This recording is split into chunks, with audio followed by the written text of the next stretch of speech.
He came into my life quietly, the kind of presence you don't notice until it's too late. At first, there was charm, effortless and disarming, the sort that makes you believe fate had finally decided to be kind.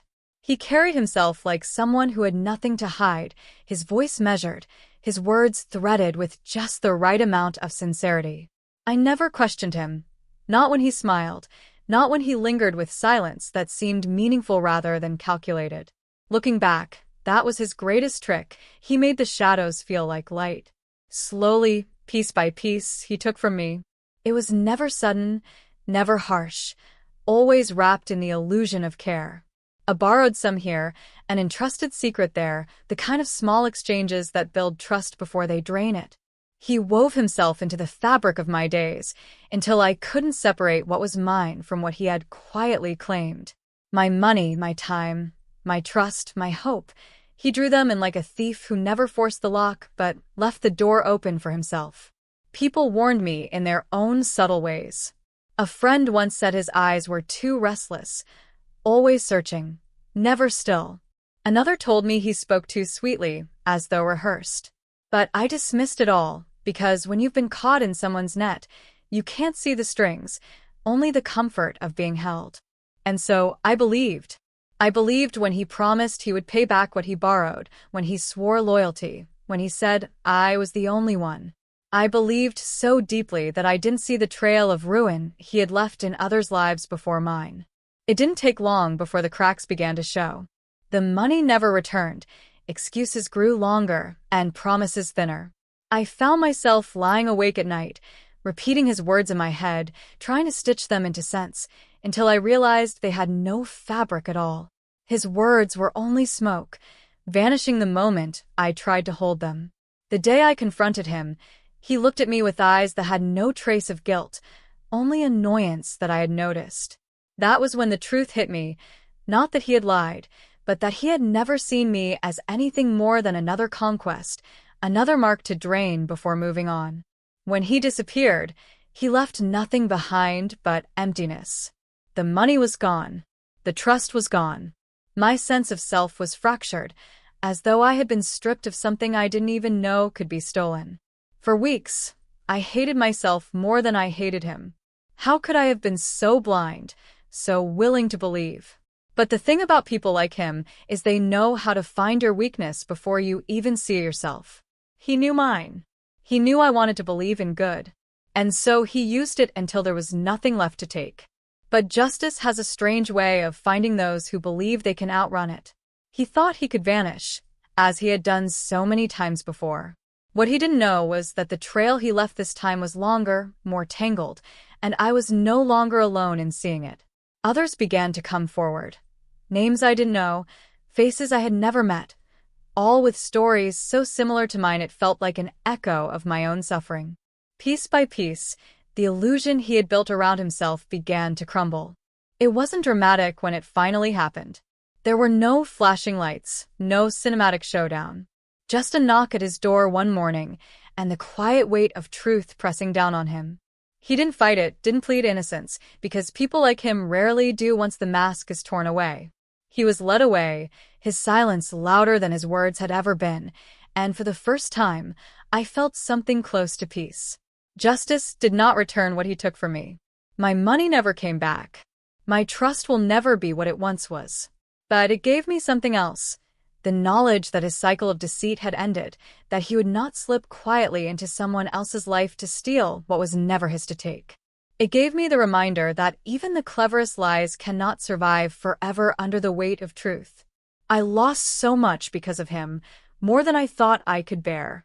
But in the end, I gained something I never expected, the strength to see him for what he was and the strength to know that I survived it.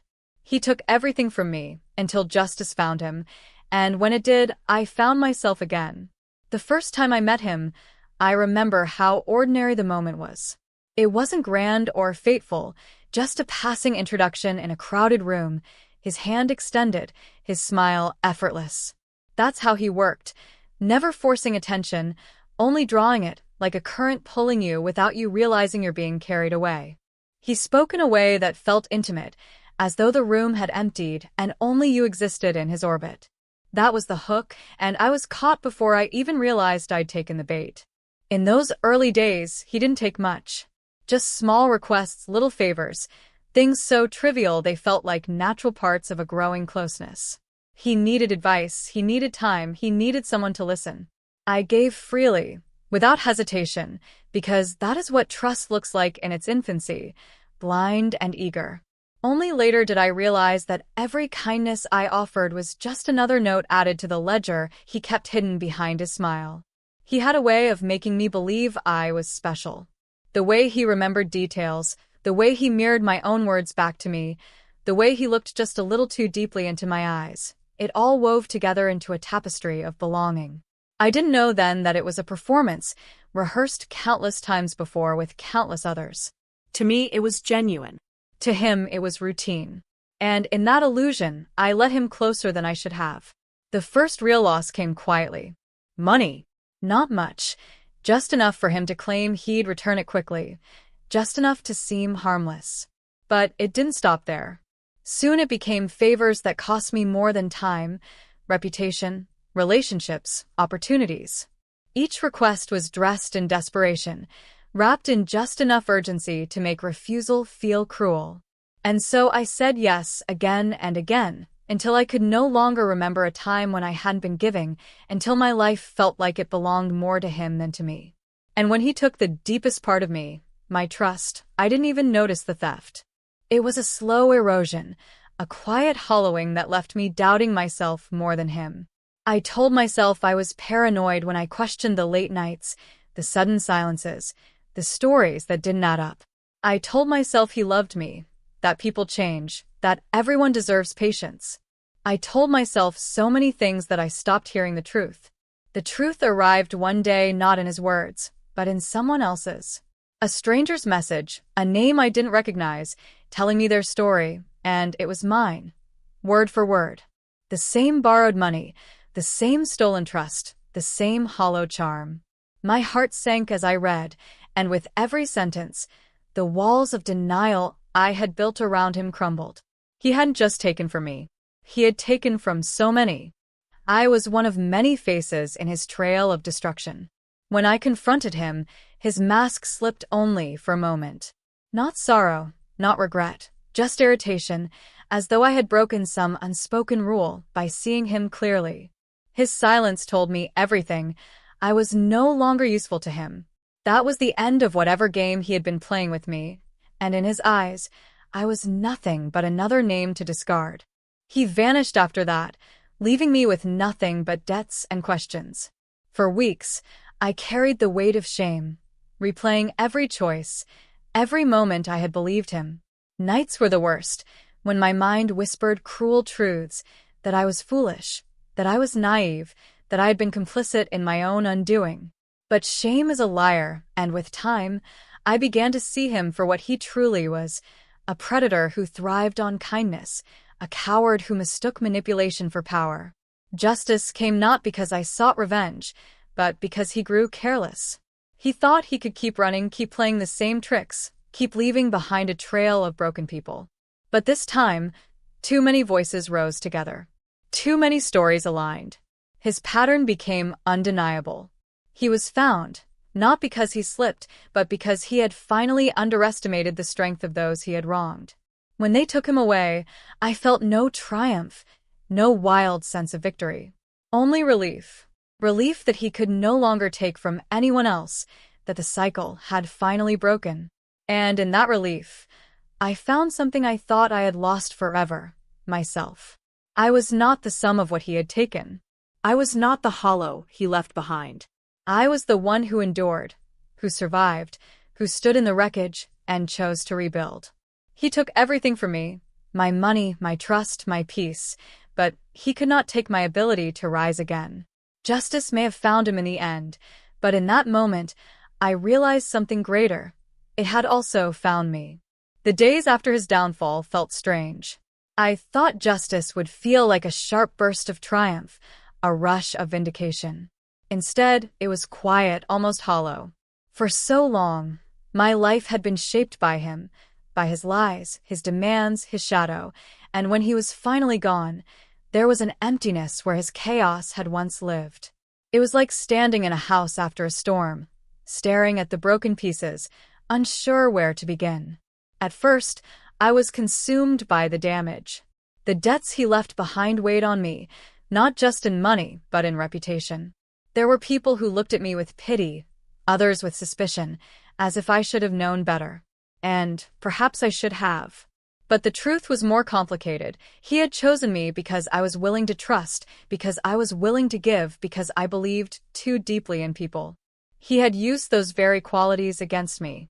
The guilt lingered, but over time, I began to understand. The shame was not mine to carry. I started small, piece by piece. Rebuilding wasn't dramatic, it was quiet resilience, the kind that grows slowly, like grass after fire. I cut ties with anyone who reminded me of him, anyone who carried even a trace of his manipulation.